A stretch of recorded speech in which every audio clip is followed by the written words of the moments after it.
Okay, picture this. The monitor is screaming. That really specific high-pitched alarm, right? The one that just cuts through all the noise in the ED. Exactly. And you're standing there in Bay 2. It is just, it's chaos. The air feels heavy, and the nurse looks you right in the eye and says, he's crashing. That moment, I think that's one of the loneliest feelings in all of medicine. The clock starts ticking, everyone's looking at you, and you have this sinking feeling that you have, what, maybe 60 seconds? 1 minute. 1 minute to decide the entire course for this patient. And if you pick the wrong path in that first minute, they don't just stay sick, they spiral. So today, that's what we're doing. We are dissecting that exact minute. This is a deep dive into what some people call door to diuresis, but maybe that's not quite the right name for it. It's really about mastering acute crashing heart failure. Right. We've got the protocols, the textbooks, all the latest guidelines in front of us, but we're not just going to read off a card. No, that's boring, and frankly, it doesn't work when you're under pressure. You have to understand the why, the engine under the hood, so you can just react. Exactly. So let's set the scene. This is a real case study. You walk in, and you're looking at a 64-year-old male, his chief complaint, sudden, severe shortness of breath. He just can't breathe. And what does he look like? Paint that picture. He looks terrifying. He's in that tripod position, you know, leaning forward, hands on his knees, just trying to use every muscle he has to breathe. Diaphoretic. Oh, completely drenched in a cold sweat. And he can't speak. Just one word, gasps for air. And when you put the stethoscope on his back... It sounds like a washing machine full of rocks. Yes. Coarse crackles, rails, all the way up to his shoulder blades. But here's the kicker. Here are the numbers that make your own heart start racing. Let's hear them. Heart rate is 115.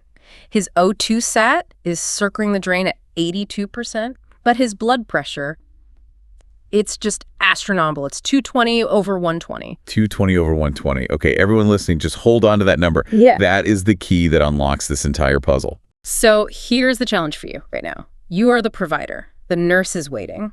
What are your first 3 moves? Lay out the options. Okay, option A.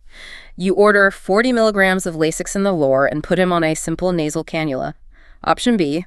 You order BiPAP and high-dose nitroglycerin. Or option C, you decide he's too agitated, too unstable, and you order intubation and a bit of morphine to calm him down. It feels like a test question, but in the moment, your gut can pull you in a lot of different directions. I think for a lot of us, my gut reaction is option A. You hear wet lungs, you think fluid, and you immediately think, get the fluid out.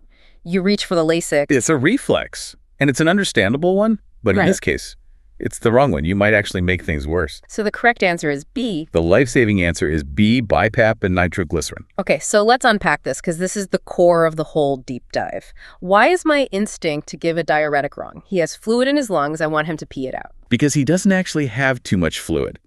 He has fluid in the wrong place. This is like the fundamental shift in understanding this disease. We used to just think it was volume overload, right? They drink too much, ate too much salt. Exactly, a total body water problem. But our guy, the case says, sudden onset.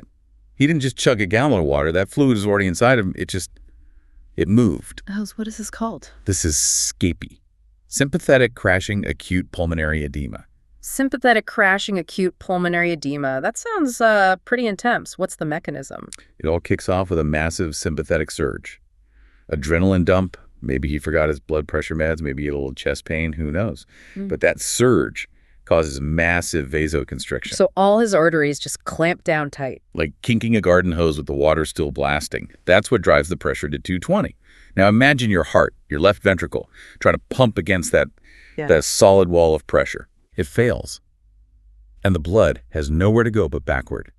It gets squeezed from this huge reservoir of veins in your belly, the splanchnic bed, and flashes straight into the lungs. Wow, so it's a plumbing problem. It's a distribution issue, not a volume issue. And that's why Lasix fails you in those first few minutes. Diuresis takes, 20, 30 minutes to really start working? You don't have 30 minutes. You have to stop the squeeze.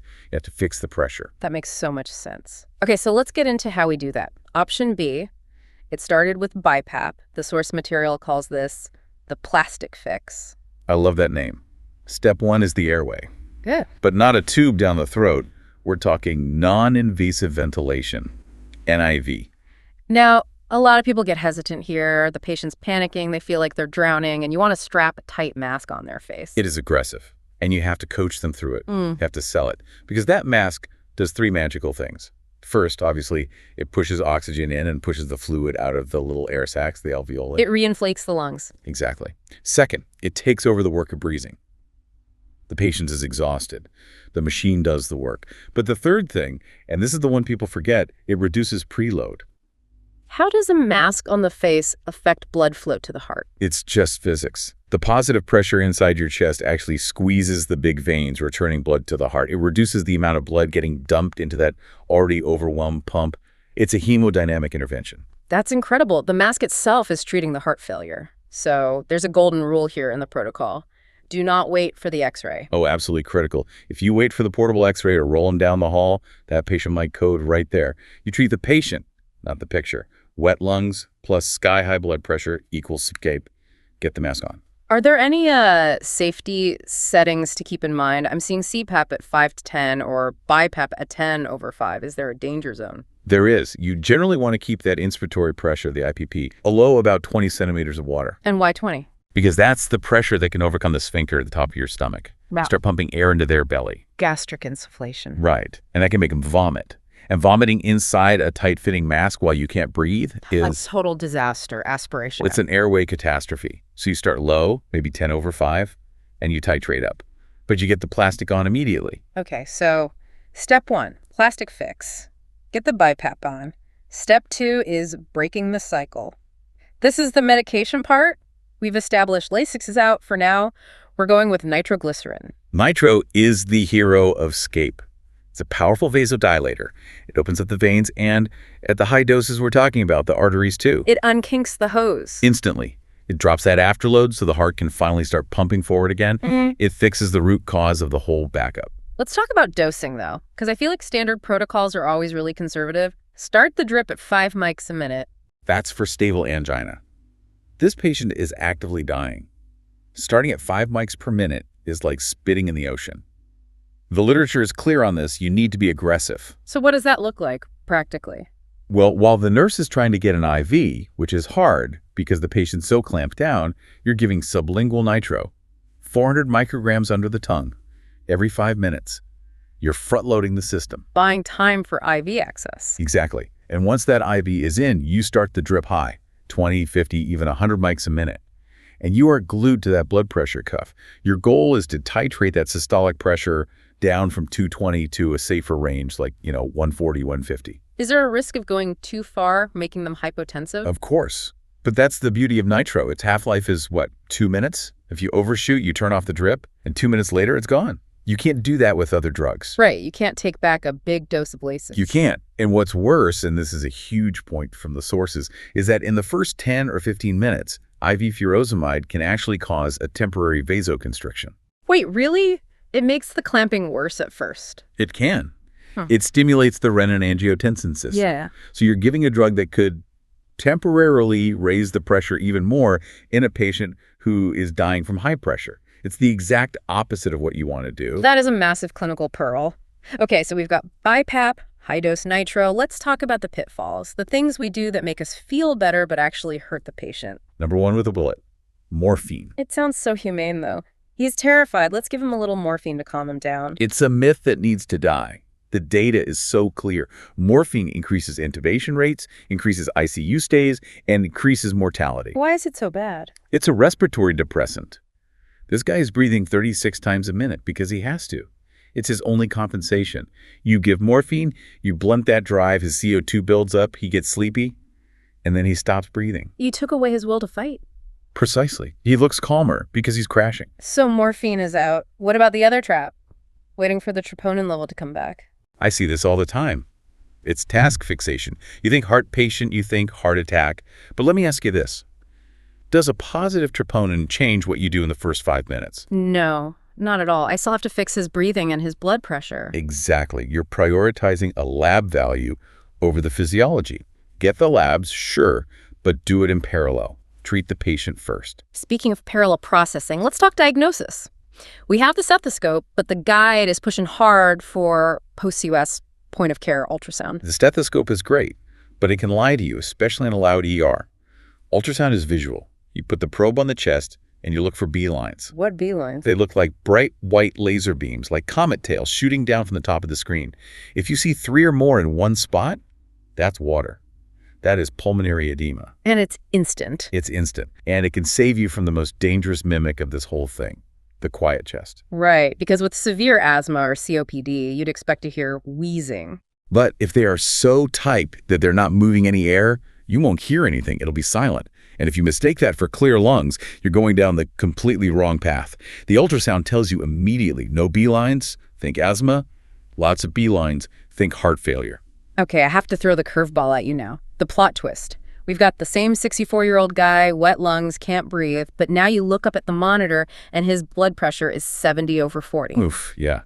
That's the stomach drop moment. And his skin is cold, clammy. This changes absolutely everything. If you give this patient nitroglycerin, you will kill them. Because they have no pressure to give. None. This isn't SCAPE anymore. This is cardiogenic shock. This is a true pump failure. Yeah. The engine is just broken. So what's the move? You can't give nitrates. Diuretics are useless because his kidneys aren't getting any blood flow. You have to support the pump. You need inotropes. First, you stop any vasodilators. You might, very carefully, give a small fluid bolus, maybe 250 cc's, just to see if there's any response. But the real treatment is pressors. Like norepinephrine. Exactly. Start norepinephrine to get his mean arterial pressure above 65, just to perfuse his organs. And then you add something like dobutamine to actually help the heart muscle contract. And this is a call for help moment, I'm guessing? Immediately. This patient needs to see a cardiologist, like yesterday. They need a cath lab, maybe a balloon pump. You're just buying time in the ER. It's incredible how the exact same symptom, shortness of breath, can require completely opposite treatments, all based on that one number. That's why I said door to diuresis is a bit of a misnomer. It should be door to physiology. Is it a high-pressure problem or a low-pressure problem? Okay, so let's say we won. We identified SCAPE. We hit him with BiPAP and nitro. His pressure's down to 140. He's breathing easier. Are we done? Not even close. Yeah. You put out the fire, but you haven't found the arsonist. You have to hunt for the trigger. That's where the CHIMP acronym comes in. CHIMP, MP. Run us through it. C is for coronary syndrome. Was this all kicked off by a heart attack? You need that ECG. Hypertension. Honestly, the most common cause. Yeah. Did he just run out of his blood pressure pills? That's the best case scenario. A for arrhythmia. Is he an AFib with a heart rate of 160? The heart can't fill properly. You need to control the rate or, maybe even shock him. M is for mechanical. The scary stuff, a ruptured valve. You'll hear a new loud murmur. That patient needs a surgeon fast. P. Pulmonary embolism or pneumonia. Sometimes a big clot or an infection is the straw that breaks the camel's back. So fix the crisis, then hunt the CHAMP. That determines where the patient goes next, right? It's disposition. Exactly. And here's the cool part about being aggressive up front. If you catch SCAPE early and treat it hard, a lot of these patients don't need the ICU. Really? They turn around that fast? They can. Once you break that pressure cycle, the fluid just shifts right back into the circulation where it belongs. If they're off BiPAP in a couple of hours and feeling good, they can often go to a regular telemetry floor. But the shot patient, the 70/40 guy. ICU. Yeah. Or straight to the cath lab. Do not pass go. That patient is on a knife's edge. This has been just a fantastic breakdown. Before we wrap, let's just recap that algorithm one more time. Let's do it. Simple decision tree. Patient comes in, can't breathe, has crackles. First thing you do is look at the blood pressure. If it's high. That's SCAPE. Your brain should scream BiPAP and high-dose nitrates. Yeah. Avoid the early Lasix. If it's low. That's cardiogenic shock. Stop all nitrates. Start norepinephrine, probably dobutamine, and call for backup. And if the pressure is normal. That is your classic slow burn, volume overload patient. That's the person who actually does need the Lasix. Simple, effective, life-saving. There's one last thought I want to leave everyone with, though. A sort of provocative idea. It's about reassessment. No? We'd love to slap a label on a patient, right? This is heart failure. But you have to reassess constantly, every 15 minutes. Don't get tunnel vision. Exactly. If you are doing everything right, the BiPAP is on, the nitro is running, and that patient is not getting better, you have to stop. You have to ask, what if I'm wrong? Is this actually a massive pneumonia, a giant PE? Could be. The patient's response to your treatment is more important than your initial diagnosis. Don't be afraid to pivot if things aren't working.